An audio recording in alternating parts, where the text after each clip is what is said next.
Nachdem wir beim letzten Mal das Thema einer ewig brennenden Hölle studiert haben, wollen wir uns heute mit dem Zustand nach dem Tod befassen. Viele Christen, die ihren Glauben auf Gottes Wort beruhen, glauben schließlich neben der Höllenlehre auch, dass wenn jemand stirbt, er direkt in den Himmel oder in die Hölle kommt. Doch wenn es gar keine Hölle gibt, in der böse Menschen nach ihrem Tod hinkommen und ewige Höllenqual erleiden, was passiert dann mit ihnen, nachdem sie gestorben sind? Und was mit den erlösten Gerechten? Werden sie nach ihrem Tod nicht gleich in den Himmel aufgenommen? In diesem Video wollen wir uns einmal ansehen, was die Bibel wirklich über den Zustand der Toten zu sagen hat. Erst einmal sagt uns die Bibel, dass Jesus allein Unsterblichkeit hat. Das lesen wir in 1. Timotheus 6 in den Versen 14 bis 16.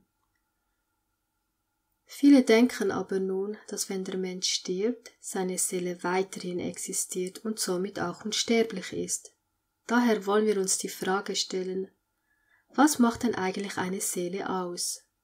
Gehen wir dazu in das erste Buch Mose und zwar zu dem Punkt, wo Gott den Menschen schuf.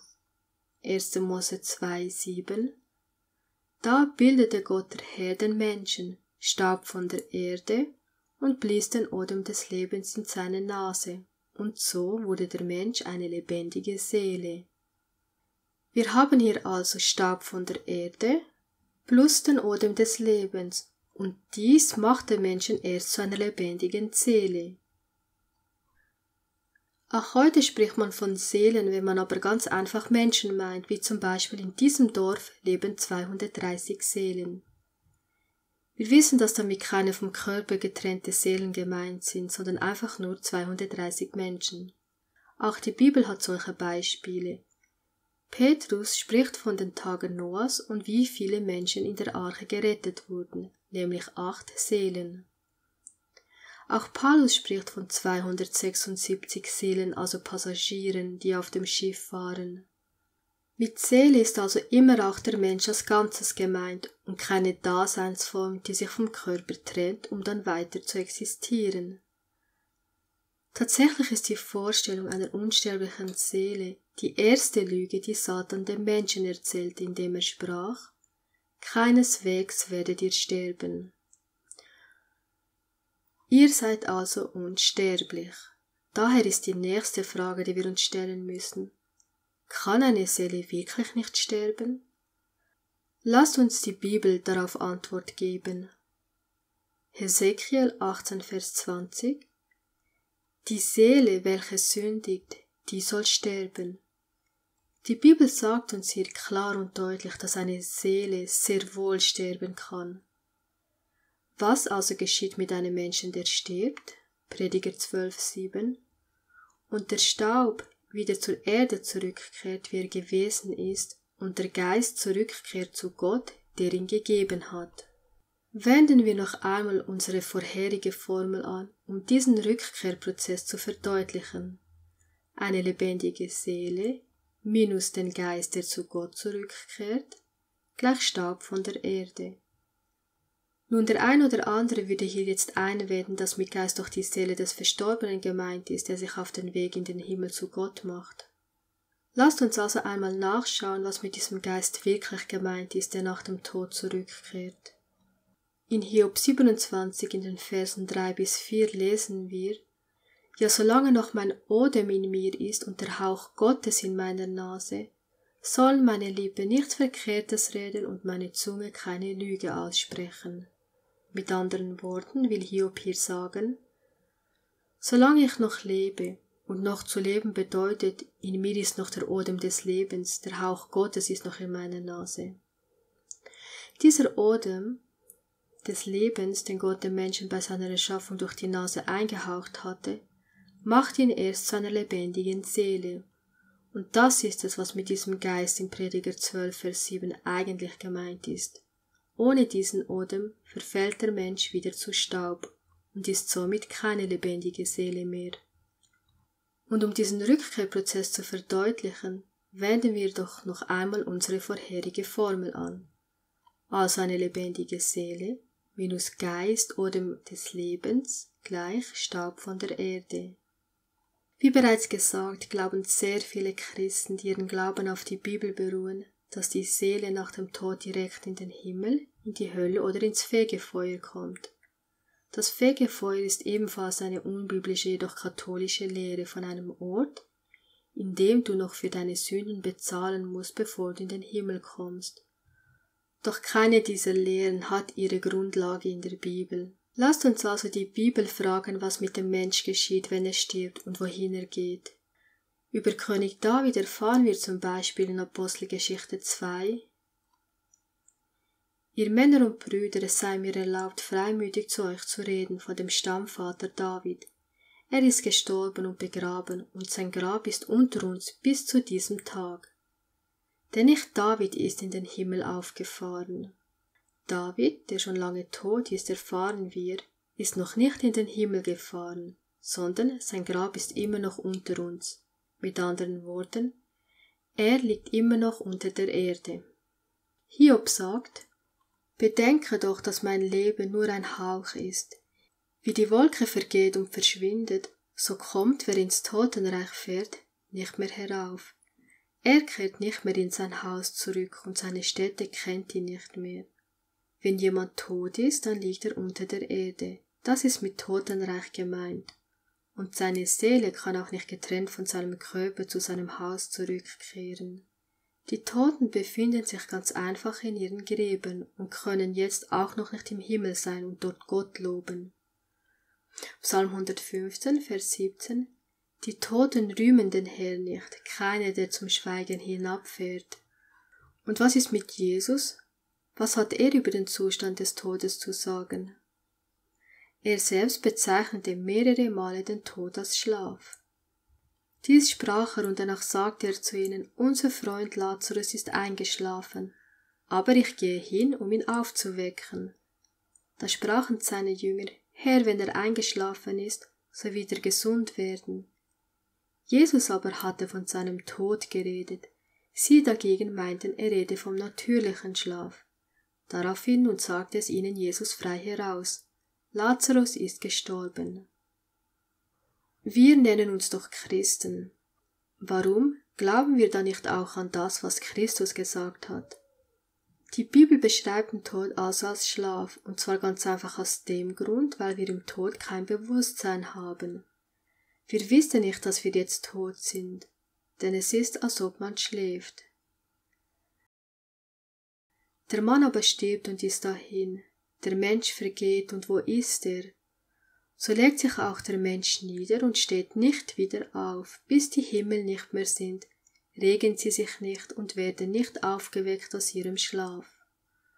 Prediger 9, Vers 5-6 und Vers 10 Denn die Lebendigen wissen, dass sie sterben müssen, aber die Toten wissen gar nichts. Und es wird ihnen auch keine Belohnung mehr zuteil, denn man denkt nicht mehr an sie. Ihre Liebe und ihr Hass wie auch ihr Eifer sind längst vergangen, und sie haben auf ewig keinen Anteil mehr an allem, was unter der Sonne geschieht.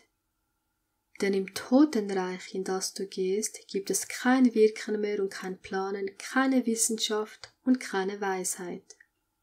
Wenn ein Mensch stirbt, wissen wir nun, dann befindet er sich im Grab und ruht dort bis zum Tag seiner Auferstehung.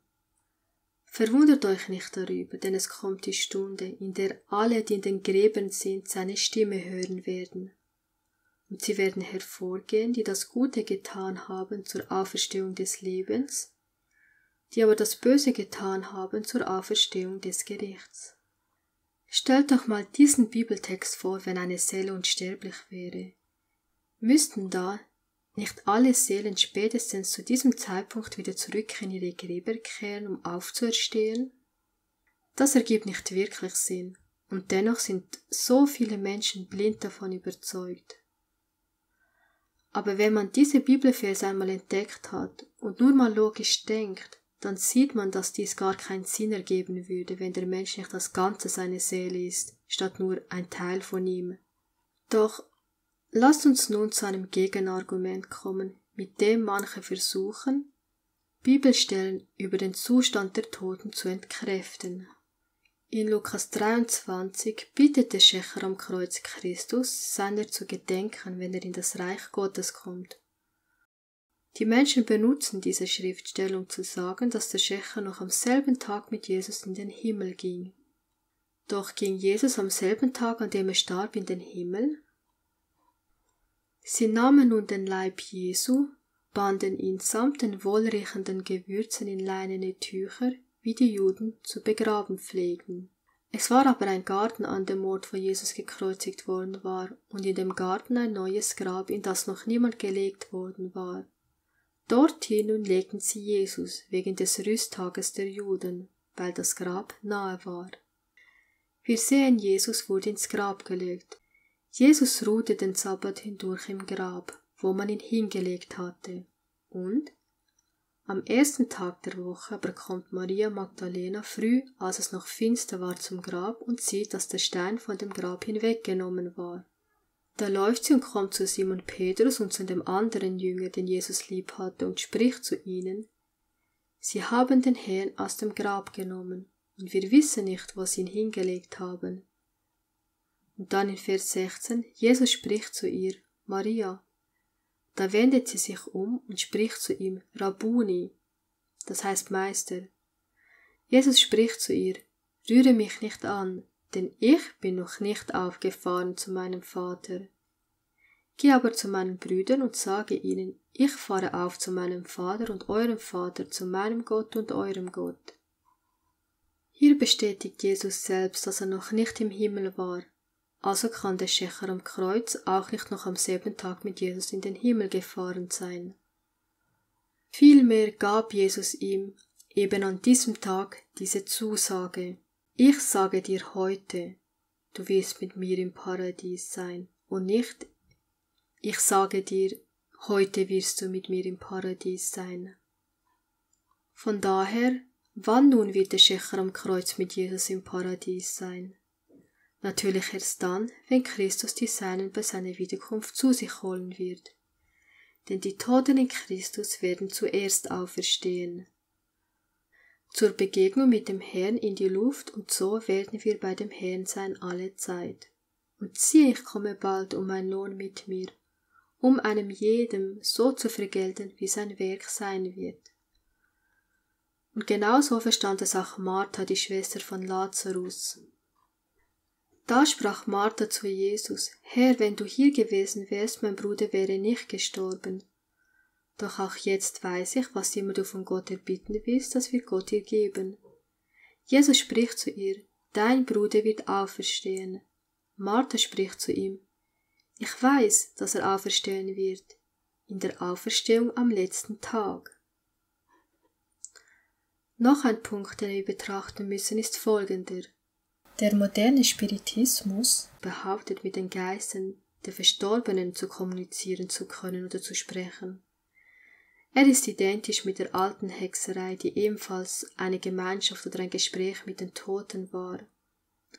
Doch sowohl das Alte als auch das Neue Testament warnen uns davor, sich auf solche Praktiken einzulassen. Ihr sollt euch nicht an die Geisterbefrager wenden, noch an die Wahrsager. Ihr sollt sie nicht aufsuchen, um euch an ihnen zu verunreinigen, denn ich, der Herr, bin euer Gott. Oder in Galater 5. Offenbar sind aber die Werke des Fleisches, welche sind Ehebruch, Unzucht, Unreinheit, Zügellosigkeit, Götzendienst, Zauberei und so weiter. Dazu kommt, dass es eine reale Tatsache ist, dass Menschen immer wieder die Erfahrung machen, Menschen, die nicht wissen, was mit den Toten wirklich ist, wenn sie sterben, die diese Erfahrung machen, dass sie mit ihren verstorbenen Verwandten sprechen konnten oder so. Aber wir wissen nun, dass es gar nicht verstorbene Verwandte sein können. Daher, mit wem sprechen solche Geisterbeschwörer und Mediums denn in Wirklichkeit? Welche Art von toten Menschen werden Satan und seine Teufel verkörpern, wenn sie mit den Lebenden kommunizieren? Wir lesen dazu in dem Buch Vom Schatten zum Licht. Sobald Satan ihnen vermittelt hat, dass die Toten tatsächlich zurückkommen, um mit ihnen Verbindung aufzunehmen, lässt er die erscheinen, die unvorbereitet gestorben sind. Diese geben vor, glücklich im Himmel zu leben und dort sogar gehobene Stellungen einzunehmen.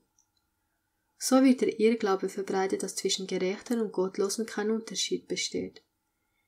Die vorgeblichen Besucher aus der Geisterwelt mahnen oft zur Vorsicht oder sprechen Warnungen aus, die sich als sachlich richtig herausstellen. Wenn dann eine Vertrauensbasis geschaffen worden ist, präsentieren sie Lehren, die den Glauben an die Heilige Schrift untergraben.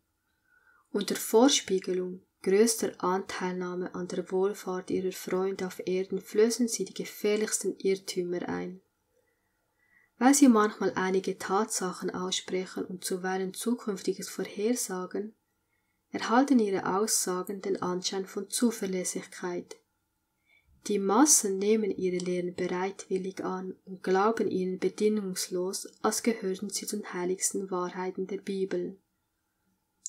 Das Gesetz Gottes wird beiseite geschoben, der Geist der Gnade verachtet und das Blut des Bundes als eine barbarische Sache hingestellt. Die Geister lehnen die Gottheit von Christus ab und stellen den Schöpfer auf ihre eigene Stufe. So führt der große Aufrührer seinen Kampf gegen Gott unter einer neuen Maske fort, der im Himmel begann und den er auf Erden 6000 Jahre lang weiterführte. Gerade auch der zweitletzte Satz finde ich sehr interessant, dass diese verführerischen Geister die Gottheit Christi ablehnen und ihn zu einem geschaffenen Wesen reduzieren. Und ist das nicht auch einer oder zwei der Lügen, die in der Christenheit verbreitet sind? Doch wir brauchen nicht getäuscht zu werden, denn laut Bibel wissen wir nun, was wirklich geschieht, wenn ein Mensch stirbt. Und das führt uns zu einer weiteren wichtigen Frage, auf die wir nun die Antwort kennen. Wenn die Toten tot sind, in ihren Gräbern liegen und kein Bewusstsein mehr haben, sondern sich wie in einem tiefen Schlaf befinden, bis zum Tag ihrer Auferstehung, wie kann es dann eine Hölle geben? Und falls du es dir noch nicht angeschaut hast, auf unserem Kanal findest du ein Video zu einem Bibelstudium zum Thema Hölle. Wenn du also auf Bibeltexte stößt, die den Anschein haben, das Gegenteil auszusagen, dann erinnere dich an diese Texte, die wir nun in Bezug zum Zustand der Toten gelesen haben. Denn die Bibel ist Gottes Wort, das im Feuer geläutert ist, ein Schild denjenigen, die auf ihn trauen. Gottes Segen dir.